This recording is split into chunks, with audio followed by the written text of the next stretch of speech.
नमस्कार, दूरदर्शन खबरां 'ਚ ਆਪ ਸਭ ਦਾ ਸਵਾਗਤ। ਮੈਂ ਜਤਿੰਦਰ ਸਿੰਘ। ਪਹਿਲਾਂ ਪੇਸ਼ ਨੇ ਚੋਣਵੀਆਂ ਖਬਰਾਂ। ਪ੍ਰਧਾਨ ਮੰਤਰੀ ਨਰਿੰਦਰ ਮੋਦੀ ਨੇ ਦੇਸ਼ ਵਿੱਚ ਬਣੇ ਉਤਪਾਦਾਂ ਦੀ ਗੁਣਵੱਤਾ ਵਿੱਚ ਸੁਧਾਰ ਲਿਆਉਣ ਤੇ ਜ਼ੋਰ ਦਿੱਤਾ ਹੈ ਤਾਂ ਜੋ ਇਹਨਾਂ ਨੂੰ ਪੂਰੇ ਵਿਸ਼ਵ ਵਿੱਚ ਮੁਕਾਬਲਾਯੋਗ ਤੇ ਸਵੀਕਾਰਯੋਗ ਬਣਾਇਆ ਜਾ ਸਕੇ। ਦੇਸ਼ ਵਿੱਚ ਕੋਵਿਡ-19 ਟੀਕਾਕਰਨ ਦਾ ਅੰਕੜਾ 1 ਕਰੋੜ 80 ਲੱਖ ਤੋਂ ਪਾਰ ਹੋਇਆ। ਭਾਜਪਾ ਦੇ ਪੰਜਾਬ ਪ੍ਰਧਾਨ ਅਸ਼ਵਨੀ ਸ਼ਰਮਾ ਨੇ ਪਠਾਨਕੋਟ ਸਿਵਲ ਹਸਪਤਾਲ ਵਿੱਚ ਕੋਵਿਡ ਟੀਕਾ ਲਗਵਾਇਆ। ਮੁੱਖ ਮੰਤਰੀ ਕੈਪਟਨ ਅਮਰਿੰਦਰ ਸਿੰਘ ਨੇ ਸੂਬੇ ਦੇ ਲੋਕਾਂ ਨੂੰ ਕੋਵਿਡ ਵਿਰੁੱਧ ਸਹੀ ਵਿਹਾਰ ਜਾਰੀ ਰੱਖਣ ਲਈ ਆਖਿਆ। ਪੰਜਾਬ ਵਿਧਾਨ ਸਭਾ ਨੇ ਕੇਂਦਰ ਨੂੰ ਬਿਨਾਂ ਸ਼ਰਤ ਖੇਤੀ ਕਾਨੂੰਨ ਵਾਪਸ ਲੈਣ ਦੀ ਅਪੀਲ ਕੀਤੀ। ਸਦਨ ਵੱਲੋਂ ਖੇਤੀ ਕਾਨੂੰਨ ਰੱਦ ਕਰਨ ਅਤੇ ਅੰਦੋਲਨਕਾਰੀ ਕਿਸਾਨਾਂ ਵਿਰੁੱਧ ਦਾਇਰ ਮਾਮਲੇ ਵਾਪਸ ਲੈਣ ਸੰਬੰਧੀ ਮਤਾ ਸਦਨ ਵੱਲੋਂ ਸਰਬਸੰਮਤੀ ਨਾਲ ਪਾਸ। ਮੁੱਖ ਮੰਤਰੀ ਕੈਪਟਨ ਅਮਰਿੰਦਰ ਸਿੰਘ ਨੇ ਐਲਾਨ ਕੀਤਾ ਹੈ ਕਿ ਸੂਬੇ ਵਿੱਚ ਕਿਸਾਨਾਂ ਨੂੰ ਮੁਫਤ ਬਿਜਲੀ ਅਤੇ ਸਨਅਤਾਂ ਨੂੰ ਸਬਸਿਡੀ ਤੇ ਬਿਜਲੀ ਜਾਰੀ ਰਹੇਗੀ। ਪਟਿਆਲਾ ਨੇੜੇ ਸਿੱਧੂਵਾਲ ਵਿਖੇ ਮਹਾਰਾਜਾ ਭੁਪਿੰਦਰ ਸਿੰਘ ਪੰਜਾਬ ਖੇਡ ਯੂਨੀਵਰਸਿਟੀ ਦੇ ਨਿਰਮਾਣ ਦਾ ਕੰਮ ਸ਼ੁਰੂ। ਕੌਮੀ ਅਨੁਸੂਚਿਤ ਜਾਤਾਂ ਕਮਿਸ਼ਨ ਦੇ ਚੇਅਰਮੈਨ ਵਜੋਂ ਨਿਯੁਕਤ ਹੋਣ ਮਗਰੋਂ ਵਿਜੇ ਸਾਂਪਲਾ ਨੇ ਅੱਜ ਸ੍ਰੀ ਹਰਿਮੰਦਰ ਸਾਹਿਬ ਵਿਖੇ ਮੱਥਾ ਟੇਕਿਆ। ਚੌਥੇ ਕ੍ਰਿਕਟ ਟੈਸਟ ਮੈਚ ਵਿੱਚ ਭਾਰਤ ਨੂੰ ਪਹਿਲੀ ਪਾਰੀ ਵਿੱਚ ਇੰਗਲੈਂਡ ਤੋਂ 99 ਦੌੜਾਂ ਦੀ ਅਗੇਤ ਮਿਲੀ। ਦੂਜੇ ਦਿਨ ਦਾ ਖੇਡ ਖਤਮ ਹੋਣ ਸਮੇਂ ਭਾਰਤ ਨੇ 7 ਖਿਡਾਰੀਆਂ ਪਿੱਛੇ 294 ਦੌੜਾਂ ਬਣਾ ਲਈਆਂ ਸਨ। ਤੇ ਹੁਣ ਖਬਰਾਂ ਵਿਸਥਾਰ ਨਾਲ। ਪ੍ਰਧਾਨ ਮੰਤਰੀ ਨਰਿੰਦਰ ਮੋਦੀ ਨੇ ਦੇਸ਼ ਵਿੱਚ ਬਣੇ ਉਤਪਾਦਾਂ ਦੀ ਗੁਣਵੱਤਾ ਵਿੱਚ ਸੁਧਾਰ ਲਿਆਉਣ ਤੇ ਜ਼ੋਰ ਦਿੱਤਾ ਹੈ ਤਾਂ ਜੋ ਇਹਨਾਂ ਨੂੰ ਪੂਰੇ ਵਿਸ਼ਵ ਵਿੱਚ ਮੁਕਾਬਲਾਯੋਗ ਅਤੇ ਸਵੀਕਾਰਯੋਗ ਬਣਾਇਆ ਜਾ ਸਕੇ। ਉਨ੍ਹਾਂ ਕਿਹਾ ਕਿ ਸਰਕਾਰ ਸਨਅਤਾਂ ਨਾਲ ਮਿਲ ਕੇ ਆਧੁਨਿਕ ਤਕਨਾਲੋਜੀ ਦੇ ਜ਼ਰੀਏ ਅਜਿਹੇ ਉਤਪਾਦਾਂ ਦੇ ਨਿਰਮਾਣ ਤੇ ਕੰਮ ਕਰ ਰਹੀ ਹੈ ਜੋ ਖਪਤਕਾਰਾਂ ਲਈ ਵਧੇਰੇ ਸੁਖਾਵੇਂ, ਕਿਫਾਇਤੀ ਅਤੇ ਟਿਕਾਊ ਹੋਣ। ਪ੍ਰਧਾਨ ਮੰਤਰੀ ਅੱਜ ਉਤਪਾਦਨ ਨਾਲ ਜੁੜੀ ਪ੍ਰੋਤਸਾਹਨ ਯੋਜਨਾ ਤੇ ਉਦਯੋਗ ਪ੍ਰਮੋਸ਼ਨ ਅਤੇ ਅੰਦਰੂਨੀ ਵਪਾਰ ਵਿਭਾਗ DPIIT ਤੇ ਨੀਤੀ ਆਯੋਗ ਦੇ ਵੈਬੀਨਾਰ ਨੂੰ ਸੰਬੋਧਨ ਕਰ ਰਹੇ ਸਨ। ਇਸ ਯੋਜਨਾ ਦੀ ਸ਼ੁਰੂਆਤ ਉਤਪਾਦਨ ਨੂੰ ਬਲ ਦੇਣ ਲਈ ਉਦਯੋਗਾਂ ਨੂੰ ਪ੍ਰੋਤਸਾਹਨ ਦੇ ਕੇ ਵੱਖ-ਵੱਖ ਖੇਤਰਾਂ ਵਿੱਚ ਦੇਸ਼ ਨੂੰ ਆਤਮ ਨਿਰਭਰ ਬਣਾਉਣ ਲਈ ਕੀਤੀ ਗਈ ਹੈ। ਉਤਪਾਦਨ ਨਾਲ ਜੁੜੀ ਪ੍ਰੋਤਸਾਹਨ ਯੋਜਨਾ ਦੇ ਮਹੱਤਵ ਨੂੰ ਉਜਾਗਰ ਕਰਦਿਆਂ ਨਰਿੰਦਰ ਮੋਦੀ ਨੇ ਕਿਹਾ ਕਿ ਇਹ ਵੱਖ-ਵੱਖ ਉਦਯੋਗਾਂ ਲਈ ਲੋੜੀਂਦਾ ਤੰਤਰ ਬਣਾਏਗੀ ਜਿਸ ਨਾਲ ਉਹਨਾਂ ਦੇ ਉਤਪਾਦਨ ਅਤੇ ਗੁਣਵੱਤਾ ਵਿੱਚ ਸੁਧਾਰ ਹੋਵੇਗਾ। ਪ੍ਰਧਾਨ ਮੰਤਰੀ ਨੇ ਕਿਹਾ ਕਿ ਇਹ ਯੋਜਨਾ ਉਦਯੋਗਾਂ ਦੀ ਬਰਾਮਦ ਸਮਰੱਥਾ ਨੂੰ ਵਧਾਉਣ, ਰੋਜ਼ਗਾਰ ਪੈਦਾ ਕਰਨ ਅਤੇ ਆਮਦਨ ਵਿੱਚ ਵਾਧਾ ਕਰੇਗੀ। ਉਨ੍ਹਾਂ ਕਿਹਾ ਕਿ PLI ਯੋਜਨਾ ਲਈ ਬਜਟ ਵਿੱਚ 2 ਲੱਖ ਕਰੋੜ ਰੁਪਏ ਤੋਂ ਵੱਧ ਦੀ ਰਕਮ ਰੱਖੀ ਗਈ ਹੈ ਅਤੇ ਇਸ ਨਾਲ ਆਉਂਦੇ 5 ਸਾਲਾਂ ਵਿੱਚ $520 ਅਰਬ ਮੁੱਲ ਦੇ ਉਤਪਾਦਾਂ ਦਾ ਨਿਰਮਾਣ ਹੋਣ ਦੀ ਉਮੀਦ ਹੈ। ਉਨ੍ਹਾਂ ਕਾਰੋਬਾਰ ਵਿੱਚ ਸੁਖਾਲਾਪਣ ਲਿਆਉਣ, ਲੌਜਿਸਟਿਕ ਲਾਗਤ ਘਟਾਉਣ ਅਤੇ ਜ਼ਿਲ੍ਹਿਆਂ ਨੂੰ ਬਰਾਮਦ ਕੇਂਦਰ ਦੇ ਰੂਪ ਵਿੱਚ ਤਿਆਰ ਕਰਨ ਤੇ ਜ਼ੋਰ ਦਿੱਤਾ। बढ़ती हुई मैन्युफैक्चरिंग कैपेबिलिटीज देश में एम्प्लॉयमेंट जनरेशन को भी उतना ही बढ़ाती है। भारत भी अब इसी अप्रोच के साथ बहुत तेजी से काम करना चाहता है, आगे बढ़ना चाहता है। इस सेक्टर में हमारी सरकार मैन्युफैक्चरिंग को बढ़ावा देने के लिए एक के बाद एक लगातार रिफॉर्म्स कर रही है। हमारी नीति और रणनीति हर तरह से स्पष्ट है। हमारी सोच है मिनिमम गवर्नमेंट, मैक्सिमम गवर्नेंस। ਸਾਲ 2023 ਨੂੰ ਅੰਤਰਰਾਸ਼ਟਰੀ ਮੋਟਾ ਅਨਾਜ ਵਰ੍ਹੇ ਦੇ ਰੂਪ ਵਿੱਚ ਐਲਾਨੇ ਜਾਣ ਬਾਰੇ ਪ੍ਰਧਾਨ ਮੰਤਰੀ ਨੇ ਕਿਹਾ ਕਿ ਇਸ ਨਾਲ ਕਿਸਾਨਾਂ ਨੂੰ ਵਧੇਰੇ ਮੌਕੇ ਮਿਲਣਗੇ। ਉਨ੍ਹਾਂ ਕਿਹਾ ਕਿ ਮੋਟੇ ਅਨਾਜ ਵਿੱਚ ਪੋਸ਼ਕ ਤੱਤਾਂ ਕਾਰਨ ਇਹਨਾਂ ਦੀ ਖਪਤ ਨਾਲ ਬਿਮਾਰੀਆਂ ਵਿੱਚ ਕਮੀ ਆਵੇਗੀ। ਉਨ੍ਹਾਂ ਖੇਤੀ ਅਤੇ ਫੂਡ ਪ੍ਰੋਸੈਸਿੰਗ ਖੇਤਰਾਂ ਤੋਂ ਮੋਟੇ ਅਨਾਜ ਦੀ ਪੈਦਾਵਾਰ ਅਤੇ ਪ੍ਰੋਸੈਸਿੰਗ ਨੂੰ ਵਧਾ ਕੇ ਇਸ ਸੁਨਹਿਰੇ ਮੌਕੇ ਦਾ ਲਾਭ ਲੈਣ ਲਈ ਕਿਹਾ। भारत के प्रस्ताव के बाद संयुक्त राष्ट्र ने, यूनाइटेड नेशंस ने वर्ष 2023 यानी 2 साल के बाद 2023 को इंटरनेशनल ईयर ऑफ मिलेट्स घोषित किया है। ये देश का गौरव बढ़ाने वाली बात है। ये हमारे किसानों के लिए भी बड़ा अवसर है और उसमें भी खास करके छोटे किसान जहां सिंचाई की सुविधाएं भी कम है और जहां पर मोटा अनाज पैदा होता है, इस मोटे अनाज का महात्म्य दुनिया तक पहुंचाने का काम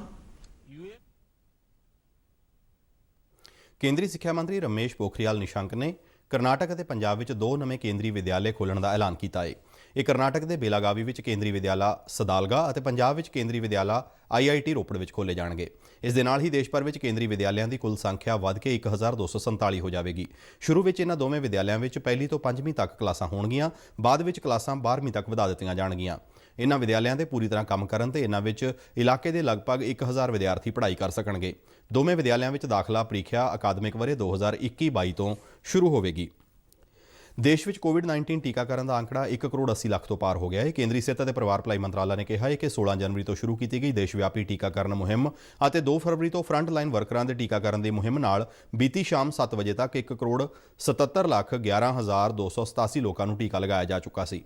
ਮੰਤਰਾਲਾ ਨੇ ਕਿਹਾ ਹੈ ਕਿ ਨਵੇਂ ਅੰਕੜਿਆਂ ਮੁਤਾਬਕ 13,88,170 ਹੋਰ ਲੋਕਾਂ ਨੂੰ ਟੀਕਾ ਲਗਾਏ ਜਾਣ ਨਾਲ ਲਾਭਪਾਤਰੀਆਂ ਦੀ ਕੁੱਲ ਸੰਖਿਆ 1 ਕਰੋੜ 80 ਲੱਖ 5,503 ਤੱਕ ਪਹੁੰਚ ਗਈ ਹੈ। ਭਾਰਤੀ ਜਨਤਾ ਪਾਰਟੀ ਦੇ ਪੰਜਾਬ ਪ੍ਰਧਾਨ ਅਸ਼ਵਨੀ ਸ਼ਰਮਾ ਨੇ ਅੱਜ ਪਠਾਨਕੋਟ ਸਿਵਲ ਹਸਪਤਾਲ ਵਿੱਚ ਪਹੁੰਚ ਕੇ ਕੋਰੋਨਾ ਟੀਕਾ ਲਗਵਾਇਆ। ਇਸ ਮੌਕੇ ਉਹਨਾਂ ਲੋਕਾਂ ਨੂੰ ਅਪੀਲ ਕੀਤੀ ਕਿ ਭਾਰਤ ਵਿੱਚ ਬਣੇ ਕੋਰੋਨਾ ਟੀਕੇ ਪੂਰੀ ਤਰ੍ਹਾਂ ਸੁਰੱਖਿਅਤ ਅਤੇ ਪ੍ਰਭਾਵਸ਼ਾਲੀ ਨੇ ਅਤੇ ਕੋਰੋਨਾ ਵਿਰੁੱਧ ਫੈਸਲਾਕੁੰਨ ਲੜਾਈ ਵਿੱਚ ਜਿੱਤ ਲਈ ਲੋਕਾਂ ਨੂੰ ਅੱਗੇ ਆ ਕੇ ਕੋਰੋਨਾ ਟੀਕਾ ਲਗਵਾਉਣਾ ਚਾਹੀਦਾ ਹੈ। ਉਹਨਾਂ ਕਿਹਾ ਕਿ ਕੋਰੋਨਾ ਟੀਕਾ ਲਗਵਾ ਕੇ ਉਹਨਾਂ ਨੂੰ ਕਿਸੇ ਵੀ ਤਰ੍ਹਾਂ ਦੀ ਸਿਹਤ ਸੰਬੰਧੀ ਦਿੱਕਤ ਪੇਸ਼ ਨਹੀਂ ਆਈ।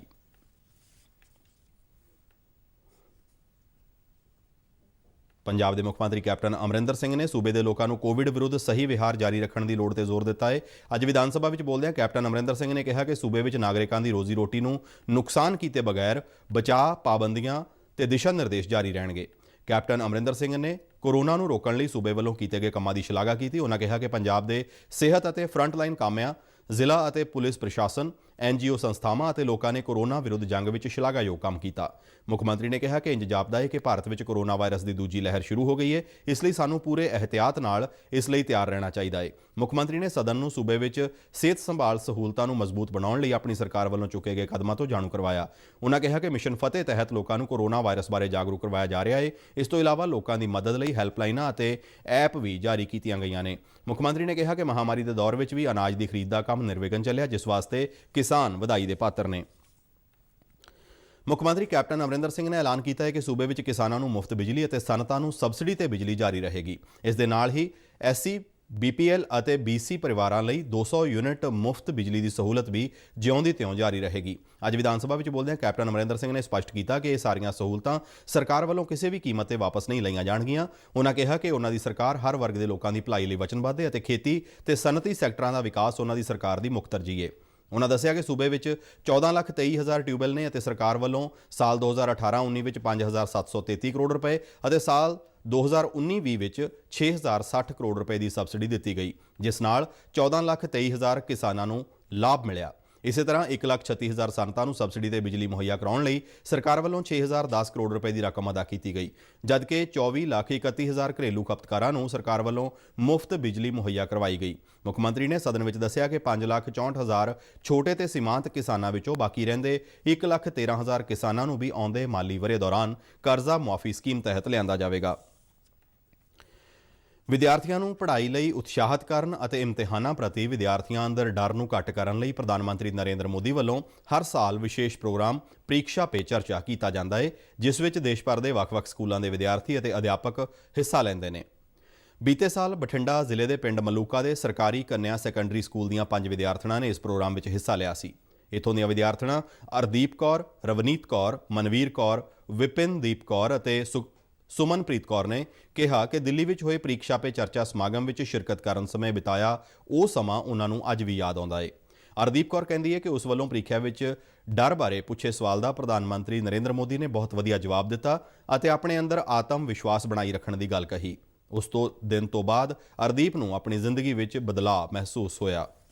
ਜਦੋਂ ਅਸੀਂ ਪ੍ਰੀਖਿਆ ਪੇ ਚਰਚਾ ਪ੍ਰੋਗਰਾਮ ਵਿੱਚ ਗਏ, ਉੱਥੇ ਸਾਨੂੰ ਕੁਐਸਚਨ ਪੁੱਟ ਕਰਨ ਦਾ ਮੌਕਾ ਮਿਲਿਆ ਤਾਂ ਮੈਂ PM ਜੀ ਨਾਲ ਗੱਲਬਾਤ ਕੀਤੀ। ਤਾਂ ਮੇਰਾ ਇਸ ਵਿੱਚ ਕੁਐਸਚਨ ਇਹ ਸੀਗਾ ਕਿ ਮੈਂ ਬੋਰਡ ਦੇ ਐਗਜ਼ਾਮ ਦੇ ਵਿੱਚ ਤਾਂ ਚੰਗੇ ਅੰਕ ਪ੍ਰਾਪਤ ਕਰ ਸਕਦੀ ਹਾਂ, ਲੇਕਿਨ ਜਦੋਂ ਬਾਤ ਕੰਪੀਟੀਟਿਵ ਐਗਜ਼ਾਮ ਦੀ ਆਉਂਦੀ ਆ ਤਾਂ PM ਜੀ ਨੇ ਬਹੁਤ ਹੀ ਵਧੀਆ ਮੈਨੂੰ ਆਨਸਰ ਦਿੱਤਾ। ਉਹਨਾਂ ਨੇ ਮੈਨੂੰ ਕਿਹਾ ਕਿ ਜੇਕਰ ਸਾਡੇ ਵਿੱਚ ਆਤਮ ਵਿਸ਼ਵਾਸ ਹੈਗਾ ਤਾਂ ਸਾਨੂੰ ਕਿਸੇ ਵੀ ਐਗਜ਼ਾਮ ਦੇ ਵਿੱਚ ਡਰਨ ਦੀ ਲੋੜ ਨਹੀਂ। ਅਸੀਂ ਪ੍ਰੀਖਿਆ ਪੇ ਚਰਚਾ ਪ੍ਰੋਗਰਾਮ ਵਿੱਚ ਦਿੱਲੀ ਵਿਖੇ ਜੋ ਹੋਇਆ ਸੀ ਉਹਦੇ ਵਿੱਚ ਭਾਗ ਲਿੱਤਾ ਅਤੇ ਸਾਨੂੰ ਬਹੁਤ ਹੀ ਜ਼ਿਆਦਾ ਕੁਝ ਸਿੱਖਣ ਨੂੰ ਮਿਲਿਆ।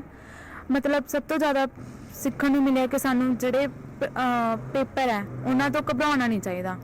ਬਹੁਤ ਹੀ ਖੁਸ਼ੀ ਹੋਈ ਸੀ ਜਦ ਮੈਂ ਪ੍ਰੀਖਿਆ ਪੇ ਚਰਚਾ ਪ੍ਰੋਗਰਾਮ 'ਚ ਭਾਗ ਲਿੱਤਾ ਸੀਗਾ। ਮੈਨੂੰ ਅੱਜ ਵੀ ਉਹ ਦਿਨ ਯਾਦ ਆਉਂਦੇ ਆ ਕਿਉਂਕਿ ਅਸੀਂ ਉੱਥੇ ਜਦੋਂ 5 ਦਿਨ ਰਹੇ ਸੀਗੇ, ਉਹਨਾਂ ਨੇ ਸਾਨੂੰ ਪ੍ਰੀਖਿਆ ਬਾਰੇ ਦੱਸਿਆ ਵੀ ਆਪਾਂ ਕਿਸ ਤਰ੍ਹਾਂ ਵੀ ਪ੍ਰੀਖਿਆ ਦੀ ਤਿਆਰੀ ਕਰ ਸਕਦੇ ਹਾਂ ਅਤੇ ਜਿਹੜਾ ਅਸੀਂ ਪ੍ਰੀਖਿਆ ਦੇਣ ਤੋਂ ਪਹਿਲਾਂ ਸਾਡੇ ਮਨ ਵਿੱਚ ਡਰ ਹੁੰਦਾ ਸੀ ਉਸ ਨੂੰ ਅਸੀਂ ਕਿਸ ਤਰ੍ਹਾਂ ਦੂਰ ਭਜਾ ਸਕਦੇ ਹਾਂ। ਕਦੇ ਆ ਪ੍ਰੀਖਿਆ ਪੇ ਚਰਚਾ ਪ੍ਰੋਗਰਾਮ ਦੀ ਗੱਲ ਹੁੰਦੀ ਆ ਤਾਂ ਮਤਲਬ ਵੀ ਸਾਨੂੰ ਉਹ ਪੁਰਾਣੀਆਂ ਯਾਦਾਂ ਯਾਦ ਆ ਜਾਂਦੀਆਂ ਵੀ ਅਸੀਂ ਕਿਵੇਂ ਪ੍ਰੀਖਿਆ ਪੇ ਚਰਚਾ ਪ੍ਰੋਗਰਾਮ 'ਤੇ ਕਿਵੇਂ ਇੰਜੋਏ ਕੀਤਾ, ਉੱਥੇ ਕੀ ਕੁਛ ਕੀਤਾ। ਜਦੋਂ ਵੀ ਕੋਈ ਕਹਿੰਦਾ ਵੀ ਪ੍ਰੀਖਿਆ ਪੇ ਚਰਚਾ ਪ੍ਰੋਗਰਾਮ ਹੁਣ ਜਿਵੇਂ ਐਤਕੀ ਵਾਰ ਹੋ ਰਿਹਾ ਗਾ ਤਾਂ ਉਦੋਂ ਵੀ ਸਾਨੂੰ ਹੁਣ ਸਾਡਾ ਇੰਟਰਵਿਊ ਹੋ ਰਿਹਾ ਗਾ, ਇਸੇ ਤਰ੍ਹਾਂ ਵੀ ਸਾਨੂੰ ਯਾਦ ਕੀਤਾ ਜਾਂਦਾ ਵੀ ਹਾਂ ਵੀ ਸਾਡੇ ਸਕੂਲ ਦੇ ਇਹ ਬੱਚੇ ਆ ਜਿਹੜੇ ਪ੍ਰੀਖਿਆ ਪੇ ਪ੍ਰੋਗਰਾਮ ਪੇ ਚਰਚਾ ਦੇ ਪ੍ਰੋਗਰਾਮ 'ਚ ਗਏ ਸੀ। ਉਹ ਪਲ ਬਹੁਤ ਹੀ ਸੋਹਣੇ ਸੀ। ਮੈਨੂੰ ਅੱਜ ਵੀ ਜਦੋਂ ਯਾਦ ਆਉਂਦਾ ਅਤੇ ਮਨ ਕਰਦਾ ਵਾਕਈ ਵੀ ਅੱਜ ਫਿਰ ਜੇ ਕਿਤੇ ਉੱਥੇ ਜਾਣ ਦਾ ਮੌਕਾ ਮਿਲੇ ਤਾਂ ਮੈਂ ਜ਼ਰੂਰ ਜਾਵਾਂਗੀ। ਵੀ ਬਹੁਤ ਹੀ ਵਧੀਆ ਪਲ ਸੀਗੇ, ਉੱਥੇ ਸਾਨੂੰ ਬਹੁਤ ਕੁਝ ਸਿੱਖਣ ਨੂੰ ਮਿਲਿਆ। ਅਸੀਂ ਪ੍ਰੀਖਿਆ ਪੇ ਚਰਚਾ ਪ੍ਰੋਗਰਾਮ ਜਦੋਂ ਗਏ ਅਤੇ ਉੱਥੇ ਪ੍ਰਧਾਨ ਮੰਤਰੀ ਜੀ ਨਾਲ ਜਦੋਂ ਗੱਲਬਾਤ ਕੀਤੀ, ਬਾਕੀ ਬੱਚਿਆਂ ਨੇ ਵੀ ਸਾਨੂੰ ਉੱਥੋਂ ਜਦੋਂ ਉਹ ਸਵਾਲ ਜਵਾਬ ਕਰ ਰਹੇ ਸੀ ਸਾਨੂੰ ਉੱਥੋਂ ਬਹੁਤ ਕੁਝ ਸਿੱਖਣ ਨੂੰ ਮਿਲਿਆ। ਮਹਾਰਾਜਾ ਭੁਪਿੰਦਰ ਸਿੰਘ ਪੰਜਾਬ ਖੇਡ ਯੂਨੀਵਰਸਿਟੀ ਦੇ ਨਿਰਮਾਣ ਦੇ ਪਹਿਲੇ ਪੜਾਅ ਦਾ ਕੰਮ ਅੱਜ ਪਟਿਆਲਾ ਨੇੜੇ ਸਿੱਧੂਵਾਲ ਵਿਖੇ ਉਪ ਕੁਲਪਤੀ ਸੇਵਾ ਮੁਕਤ ਲੈਫਟੀਨੈਂਟ ਜਨਰਲ JS ਚੀਮਾ ਨੇ ਟੱਕ ਲਗਾ ਕੇ ਸ਼ੁਰੂ ਕੀਤਾ। ਇਸ ਮੌਕੇ ਭੂਮੀ ਪੂਜਨ ਅਤੇ ਅਰਦਾਸ ਕਰਵਾਈ ਗਈ। ਉਪ ਕੁਲਪਤੀ ਨੇ ਦੱਸਿਆ ਕਿ 92.7 ਏਕੜ ਰਕਬੇ ਵਿੱਚ ਬਣਨ ਵਾਲੀ ਪੰਜਾਬ ਖੇਡ ਯੂਨੀਵਰਸਿਟੀ ਦਾ ਨੀਂਹ ਪੱਥਰ ਪੰਜਾਬ ਦੇ ਮੁੱਖ ਮੰਤਰੀ ਕੈਪਟਨ ਅਮਰਿੰਦਰ ਸਿੰਘ ਨੇ ਪਿਛਲੇ ਸਾਲ 25 ਅਕਤੂਬਰ ਨੂੰ ਰੱਖਿਆ ਸੀ ਤੇ ਅੱਜ ਇਸ ਦੇ ਪਹਿਲੇ ਪੜਾਅ ਦਾ ਕੰਮ ਸ਼ੁਰੂ ਕੀਤਾ ਜਾ ਰਿਹਾ ਹੈ, ਜਿਸ ਤਹਿਤ 4 ਦੀਵਾਰੀ ਸਮੇਤ ਅਕਾਦਮਿਕ ਅਤੇ ਪ੍ਰਬੰਧਕੀ ਬਲਾਕ ਅਤੇ ਲੜਕੇ ਅਤੇ ਲੜਕੀਆਂ ਲਈ ਹੋਸਟਲ ਦੀ ਉਸਾਰੀ ਦਾ ਕੰਮ ਸ਼ਾਮਲ ਹੈ। ਉਨ੍ਹਾਂ ਦੱਸਿਆ ਕਿ ਯੂਨੀਵਰਸਿਟੀ ਦੀ ਕੋਈ 3000 ਮੀਟਰ ਲੰਬੀ 4 ਦੀਵਾਰੀ ਦਾ ਕੰਮ ਸਭ ਤੋਂ ਪਹਿਲਾਂ ਕੀਤਾ ਜਾਵੇਗਾ। ਇਸ ਤੋਂ ਉਪਰੰਤ ਅਕਾਦਮਿਕ ਅਤੇ ਪ੍ਰਬੰਧਕੀ ਬਲਾਕਾਂ ਦੀ ਉਸਾਰੀ ਕੀਤੀ ਜਾਵੇਗੀ। ਉਪ ਕੁਲਪਤੀ ਨੇ ਅੱਗੇ ਦੱਸਿਆ ਕਿ ਯੂਨੀਵਰਸਿਟੀ ਵੱਲੋਂ ਆਪਣਾ ਕੰਮ RG ਕੈਂਪਸ ਵਿਖੇ ਪਹਿਲਾਂ ਹੀ ਚਲਾਇਆ ਜਾ ਰਿਹਾ ਹੈ ਅਤੇ ਵੱਖ-ਵੱਖ ਕੋਰਸਾਂ ਵਿੱਚ ਵਿਦਿਆਰਥੀਆਂ ਦੇ ਦਾਖਲੇ ਵੀ ਕੀਤੇ ਜਾ ਰਹੇ ਨੇ। ਉਨ੍ਹਾਂ ਕਿਹਾ ਕਿ ਮਹਾਰਾਜਾ ਭੁਪਿੰਦਰ ਸਿੰਘ ਪੰਜਾਬ ਖੇਡ ਯੂਨੀਵਰਸਿਟੀ ਨੇ ਸੂਬੇ ਅੰਦਰ ਖੇਡ ਕਾਲਜਾਂ ਨੂੰ ਆਪਣੇ ਨਾਲ ਜੋੜ ਕੇ ਖੇਡ ਸਿੱਖਿਆ ਦੇ ਮਿਆਰੀਕਰਨ ਦੀ ਸ਼ੁਰੂਆਤ ਕੀਤੀ ਹੈ ਤਾਂ ਜੋ ਨੌਜਵਾਨਾਂ ਨੂੰ ਖੇਡਾਂ ਦੇ ਖੇਤਰ ਵਿੱਚ ਨਵੇਂ ਦਿਸਹੱਦੇ ਦਿਖਾਏ ਜਾ ਸਕਣ। ਉਨ੍ਹਾਂ ਕਿਹਾ ਕਿ ਯੂਨੀਵਰਸਿਟੀ ਤੋਂ ਪਾਸ ਹੋਣ ਵਾਲੇ ਵਿਦਿਆਰਥੀਆਂ ਨੂੰ ਚੰਗੇ ਰੋਜ਼ਗਾਰ ਦੇ ਮੌਕੇ ਪ੍ਰਦਾਨ ਕਰਨ ਲਈ ਯੂਨੀਵਰਸਿਟੀ ਵੱਲੋਂ ਪਲੇਸਮੈਂਟ ਸੈੱਲ ਵੀ ਸਥਾਪਿਤ ਕੀਤਾ ਜਾਵੇਗਾ। ਕੌਮੀ ਅਨੁਸੂਚਿਤ ਜਾਤਾਂ ਕਮਿਸ਼ਨ ਦੇ ਚੇਅਰਮੈਨ ਵਜੋਂ ਨਿਯੁਕਤ ਹੋਣ ਮਗਰੋਂ ਵਿਜੇ ਸਾਂਪਲਾ ਅੱਜ ਪਹਿਲੀ ਵਾਰ ਅੰਮ੍ਰਿਤਸਰ ਪੁੱਜੇ, ਜਿੱਥੇ ਉਹਨਾਂ ਸ਼੍ਰੀ ਹਰਿਮੰਦਰ ਸਾਹਿਬ ਵਿਖੇ ਮੱਥਾ ਟੇਕਿਆ। ਇਸ ਮੌਕੇ ਉਹਨਾਂ ਨਾਲ ਭਾਜਪਾ ਦੇ ਸਾਬਕਾ ਸੂਬਾ ਪ੍ਰਧਾਨ ਅਤੇ ਰਾਜ ਸਭਾ ਮੈਂਬਰ ਸ਼ਵੇਤ ਮਲਿਕ ਅਤੇ ਸਾਬਕਾ ਕੈਬਨਿਟ ਮੰਤਰੀ ਅਨਿਲ ਜੋਸ਼ੀ ਸਮੇਤ ਅਨੇਕਾਂ ਭਾਜਪਾ ਆਗੂ ਮੌਜੂਦ ਸਨ।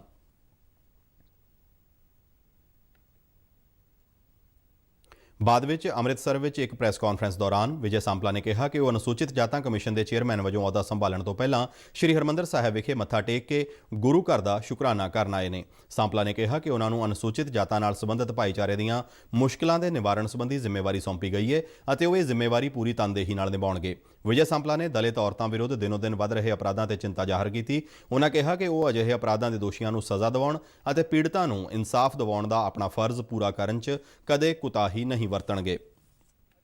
ਬਹੁਤ ਵੱਡੀ ਜ਼ਿੰਮੇਵਾਰੀ ਮਿਲੀ ਹੈ।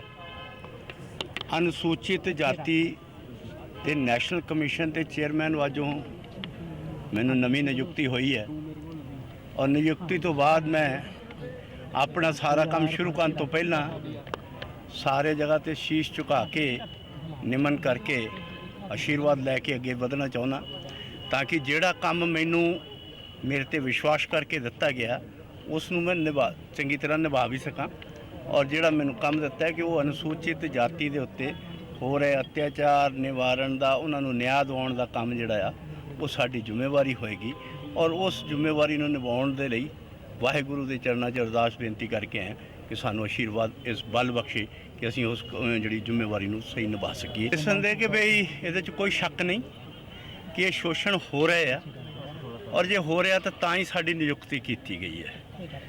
ਸੋ ਬਹੁਤ ਸਾਰੇ ਕੇਸ ਇਸ ਵੇਲੇ ਦੇਸ਼ ਦੇ ਵਿੱਚ ਲਗਭਗ 67,000 ਕੇਸ ਜਿਹੜੇ ਆ ਸਾਡੇ ਉੱਥੇ ਕਮਿਸ਼ਨ 'ਚ ਪੈਂਡਿੰਗ ਹੈ ਕਿਉਂਕਿ ਇਹ 7-8 ਮਹੀਨੇ ਦਾ ਗੈਪ ਰਿਹਾ ਜਿਹਦੇ ਕਰਕੇ ਸ਼ਾਇਦ ਉਹ ਕੰਮ ਨੂੰ ਨਹੀਂ ਦੇਖ ਪਾਇਆ ਹੋਊਗਾ। ਸੋ ਉਹਨੂੰ ਸਾਰੇ ਅਹਿਮਦਾਬਾਦ ਵਿੱਚ ਜਾਰੀ ਲੜੀ ਦੇ ਚੌਥੇ ਅਤੇ ਅੰਤਿਮ ਟੈਸਟ ਕ੍ਰਿਕਟ ਮੈਚ ਦੇ ਅੱਜ ਦੂਜੇ ਦਿਨ ਦਾ ਖੇਡ ਖਤਮ ਹੋਣ ਤੱਕ ਭਾਰਤ ਨੇ ਆਪਣੀ ਪਹਿਲੀ ਪਾਰੀ ਵਿੱਚ 7 ਖਿਡਾਰੀਆਂ ਪਿੱਛੇ 294 ਦੌੜਾਂ ਬਣਾ ਲਈਆਂ ਸਨ। ਇਸ ਤਰ੍ਹਾਂ ਭਾਰਤ ਨੂੰ ਇੰਗਲੈਂਡ ਉੱਤੇ 99 ਦੌੜਾਂ ਦੀ ਅਗੇਤ ਮਿਲ ਗਈ ਹੈ। ਰਿਸ਼ਭ ਪੰਤ ਨੇ ਸ਼ਾਨਦਾਰ 101 ਦੌੜਾਂ ਬਣਾਈਆਂ ਅਤੇ ਜੇਮਸ ਐਂਡਰਸਨ ਹੱਥੋਂ ਆਊਟ ਹੋਇਆ। ਅਜਿੰਕਿਆ ਰਹਾਣੇ ਨੂੰ ਵੀ 27 ਦੌੜਾਂ ਦੇ ਨਿੱਜੀ ਸਕੋਰ ਤੇ ਐਂਡਰਸਨ ਨੇ ਆਊਟ ਕੀਤਾ। ਰੋਹਿਤ ਸ਼ਰਮਾ ਆਪਣੇ ਅਰਧ ਸੈਂਕੜੇ ਤੋਂ ਖੁੰਝ ਗਿਆ। ਉਹ 49 ਦੌੜਾਂ ਬਣਾ ਕੇ ਬੇਨ ਸਟੋਕਸ ਹੱਥੋਂ ਆਊਟ ਹੋਇਆ। ਚੇਤੇਸ਼ਵਰ ਪੁਜਾਰਾ 17 ਦੌੜਾਂ ਬਣਾ ਕੇ ਜੈਕ ਲੀਚ ਦਾ ਸ਼ਿਕਾਰ ਬਣਿਆ। ਕਪਤਾਨ ਵਿਰਾਟ ਕੋਹਲੀ ਬਿਨਾਂ ਕੋਈ ਦੌੜ ਬਣਾਏ ਬੇਨ ਸਟੋਕਸ ਦੀ ਗੇਂਦ ਤੇ ਆਊਟ ਹੋਇਆ। ਆਰ ਅਸ਼ਵਿਨ ਨੇ 13 ਦੌੜਾਂ ਬਣਾਈਆਂ। ਦੂਜੇ ਦਿਨ ਦਾ ਖੇਡ ਸਮਾਪਤ ਹੋਣ ਸਮੇਂ ਵਾਸ਼ਿੰਗਟਨ ਸੁੰਦਰ 60 ਜਦਕਿ ਅਕਸ਼ਰ ਪਟੇਲ 11 ਦੌੜਾਂ ਬਣਾ ਕੇ ਕ੍ਰੀਜ਼ ਤੇ ਸਨ। ਇਸ ਦੇ ਨਾਲ ਹੀ ਸਾਡਾ ਖਬਰਾਂ ਦਾ ਇਹ ਬੁਲੇਟਿਨ ਸਮਾਪਤ ਹੁੰਦਾ ਹੈ। ਇਜਾਜ਼ਤ ਦਿਓ। ਨਮਸਕਾਰ।